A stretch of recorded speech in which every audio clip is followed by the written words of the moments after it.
जय Shri Krishna friends, welcome to Radha Krishna kitchen and farm. आज हम आपको दिखाएंगे कि गॉट मिल्किंग कैसे करते हैं और कितनी आसान होती है ये। और आपको पता है, जब मुझे सिटी में दूध चाहिए होता है तो मैं गाड़ी निकालो, फिर शॉप पे जाओ, दूध लाओ पैकेट से, बहुत सारा झंझट होता है। लेकिन गांव में इतना इजी होता है, बस मुझे दूध सुबह सुबह हर घर में ज़रूरत होती है और मुझे दूध चाहिए तो मैं बर्तन लेके सीधे खुशी के पास चली जाती हूँ और दूध निकाल लेती हूँ। ये बहुत अच्छा एक्सपीरियंस है और फ्रेश ताज़ा दूध भी हमें मिल जाता है। लेकिन आपको पता है कि ये गॉट का दूध हेल्थ के लिए बहुत फायदेमंद होता है, क्योंकि गॉट हर प्रकार की सभी वनस्पति खाती है। इससे उसमें सब चीज बहुत सारा विटामिन सब उसमें आ जाता है, इसलिए सेहत के लिए बहुत फायदेमंद होता है। चलो फिर दिखाते हैं आपको मैंने मेरी शुरुआत सुबह की गॉट मिल्किंग से कैसे होती है और लास्ट तक मैं क्या क्या करती हूँ। तो चलो आओ देखते हैं। सुबह सुबह हर घर में दूध की ज़रूरत होती है और दूध के लिए मुझे भी दूध की ज़रूरत है, तो मैं खुशी के पास आ जाती हूँ और बस अभी निकाल लेंगे दूध। अच्छे से वॉश कर लूँ पहले और फिर ऐसे ही दूध निकाल लेते हैं इसका। ये अभी थोड़ा सा दूध कम दे रही है, नहीं तो पहले 1 लीटर से ऊपर दूध देती थी। दिखने में तो ये बहुत छोटी है लेकिन बहुत अच्छा दूध देती है, क्योंकि परी के लिए भी दूध छोटा पड़ता है और पहले से भी वो बहुत पी लेती है, तो इसलिए हम दूध कम ही निकालते हैं ताकि हमारे ज़रूरतें पूरे हो। मन्या, मोतिया, कृष्णा और हम सब के लिए चाय के लिए निकल जाए बस। अरे दूध निकालना बहुत अच्छा लगता है, बहुत अच्छा एक्सपीरियंस होता है और ये इतना फ्रेश दूध होता है कि पूछो मत। और इसमें बबल्स भी आते हैं बहुत सारे। हम ये दूध निकालते हैं तो पता है ये दूध गर्म होता है, गर्म यानी गुनगुना दूध होता है ये। और ये पता नहीं कैसे, लेकिन अंदर की शायद जानवर की गर्मी उसमें लग जाती है और ये दूध निकालना बहुत आसान है। और ये खुशी हमारी बिल्कुल भी तकलीफ़ नहीं देती है जब भी हम दूध निकालने आते हैं। कुछ पैर वगैरह बिल्कुल नहीं मारती, बहुत शांत खड़ी रहती है, क्योंकि दिन भर भी वो हमारे आसपास ही घूमती रहती है। और ये गॉट है ना, गरीब लोगों की गाय मानी जाती है, क्योंकि गाय के लिए बहुत सारा चारा और बहुत सारा टाइम देना होता है उसके लिए। और वो भी दूध ऐसा नहीं कि बड़ी गाय है तो बहुत सारा दूध देती, देसी गाय बहुत कम दूध देती है, लेकिन एक गरीबों की गाय बोली जाती है गॉट को। और एक कम कीमत में और कम में अच्छा दूध देती है। चाय के लिए या जानवरों के लिए, बच्चों के लिए नहीं होता है। ये दूध बहुत औषधि होता है। ये जब आप सर्दियों में बहुत सारी स्किन खराब हो जाती है तो बस इसी तरह से अप्लाई करो तो बहुत अच्छा इफेक्ट होता है और त्वचा भी बहुत सॉफ्ट होती है। और जो गर्मियों में धूप लगती है बच्चों को या बड़ों को भी, तभी भी ये बकरी का दूध यानी गॉट का दूध लगाओगे आप तो तुरंत उसको आराम मिलेगा, बुखार उतर जाएगा। कितनी भी धूप लगी हो वो भी ख़त्म हो जाएगी और जल्दी से आराम मिल जाएगा। ये बहुत औषधि है और बहुत अच्छा दूध होता है, लेकिन ये सब हर किसी को नहीं मिलता। दूध को घर में रख कर आकर मैं गीता और सीता को भी चारा डाल दूंगी, हरा वाला। ये कल हमने जो लाए थे खेत से वही डाल रहे हैं अभी। सुबह सुबह उनको खाना दे रहे हैं और इन्हें हरा चारा भी बहुत ज़्यादा पसंद होता है।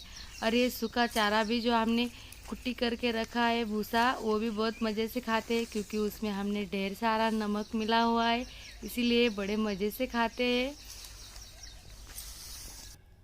और इस तरह से हम दिन की शुरुआत करते हैं, ये बहुत अच्छा शुरुआत होती है। और हम कृष्णा झूले पे उठ के आ गया और फिर सीधे झूले पे जाता है।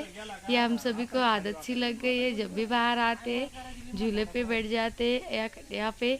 लेकिन कृष्णा के आजू बाजू देखो बहुत सारी अनचाही घास दिख रही है। यहाँ पे भी तुलसी बहुत सारी हो गई है और वो पुरानी हो गई अभी। और अभी मैं इसे उखाड़ लूँगी, क्योंकि यहाँ पे जो पत्थर रखे हैं और ये घर के आजू बाजू इतना सारा घास बिल्कुल भी सही नहीं है, क्योंकि यहाँ पर हम खेत में रहते हैं और बहुत सारे सांप और बिच्छू होते हैं। और रात को भी हम ऐसे ही बच्चे भी नंगे पाँव घूमते इधर उधर, तो हम इसे साफ कर देते हैं। आज खेत में भी ज़्यादा काम नहीं था, इसलिए आज घर पे रुके, तो ये घर की आसपास का एरिया हम बिल्कुल साफ करेंगे। और ये उखाड़ कर मैं नदी में एक जगह ऐसे डालूंगी जहाँ पर ये भीग जाएंगे। और भीगने के बाद इसकी लकड़ियों से हम तुलसी की माला बनाते हैं, जो गले में पहनी जाती है, जप करने के लिए काम आती है। और दूसरों को भी देते हैं ताकि उनके लिए भी ये माला बन जाए। और देखो यहाँ पे बहुत सारी छोटी छोटी तुलसी आ चुकी है। ये तुलसी बहुत अच्छी होती है, 24 घंटे हमें ऑक्सीजन लेती है। और यहाँ बहुत ध्यान से काम करना होता है, क्योंकि यहाँ पे जो पत्थर है उसके नीचे बिच्छू छुपा हुआ बैठा होता है, बहुत सारे निकलते हैं रोज़ाना। और यहाँ पे देखो अभी पूरे मैंने तुलसी के पौधे को सही से कर दिया है। ये पौधे हम नहीं उखाड़ते, ऐसे ही रखेंगे, ये साल भर अगले समर तक रहेंगे, क्योंकि हमें चाय बनाते हैं उसमें और सर्दी खांसी में भी बहुत काम आते हैं। और ये बाजू घर के सामने जो उसे भी हम हटा देंगे, बहुत सारी घास हो चुकी है। ये बहुत सारा काम इतना सा दिखता है लेकिन बहुत टाइम लेता है और बहुत पसीने छोड़ता है। अभी देखो कितना सारा था, मैंने पूरा निकाल दिया है जल्दी जल्दी। और ऐसा लग रहा है कि बारिश भी होने वाली है, मौसम बदलता रहता है हर वक्त, बहुत बदलता है। अभी कुछ देर पहले धूप थी तो कभी बहुत सारी, ऐसा लगता है कि अभी बारिश शुरू हो जाए, पता नहीं कैसा हो रहा है ये सब। ये मैंने 3 से 4 घंटे तक लगातार किया, तब जाके ये निकल गई है पूरी। और अभी बारिश शुरू हो रही है रिमझिम सी। और अभी से झाड़ू लगाएंगे हम। अरे बहुत सारा काम कर दिया है, अभी बहुत थकान सी हो गई है, थोड़ा रेस्ट करने के लिए बैठ जाती हूँ। लेकिन वही कृष्णा की जैसे हम भी झूले पे ही बैठ जाते हैं। थोड़ा देर के लिए रेस्ट करेंगे और फिर बाकी बचा हुआ काम ख़त्म करेंगे। अरे झाड़ू पता है इंस्टेंट वाला हमने बनाया है, और हर किसान लोग बनाते हैं यही, क्योंकि वो तुअर दाल जो हम लोग खाते हैं ना, दाल चावल के साथ, ये उसी पौधे के सामने वाली डालियाँ है, जिसे हमने एक ही ने झाड़ू की तरह बांध दी है। और अभी ये सब अच्छे से साफ करके इसके भरकर हम डालेंगे। और पता है ये जो कचरा है, हमने अनचाही घास निकाली है, जानवर तो इसे नहीं खाएंगे, लेकिन फिर भी ये वेस्ट नहीं जाएगी, क्योंकि हम इसे जो हमारे गोबर इकट्ठा करते हैं वहाँ पर जाकर डालेंगे। और ये नीम का पेड़ है ना, तो उसके बीज गिरे हुए हैं, उसे हम फिर से रीयूज़ करेंगे, क्योंकि ये इसका फर्टिलाइज़र बन जाएगा, वो दब के रहेगा साल भर एक ही जगह, तो सड़ जाएगा तो अपने आप फर्टिलाइज़र में, और वो भी ऑर्गेनिक फर्टिलाइज़र बनेंगे। ये खेत के लिए और सेहत के लिए हमें नुकसान नहीं पहुंचाते हैं। इसी तरह से पूरा साफ कर दिया। अभी बहुत सारा काम हो गया है, फिर से मुझे 5-5.5 घंटा लगा है पूरा साफ करने में, पूरा दिन ही निकल गया मेरा घर रहने का।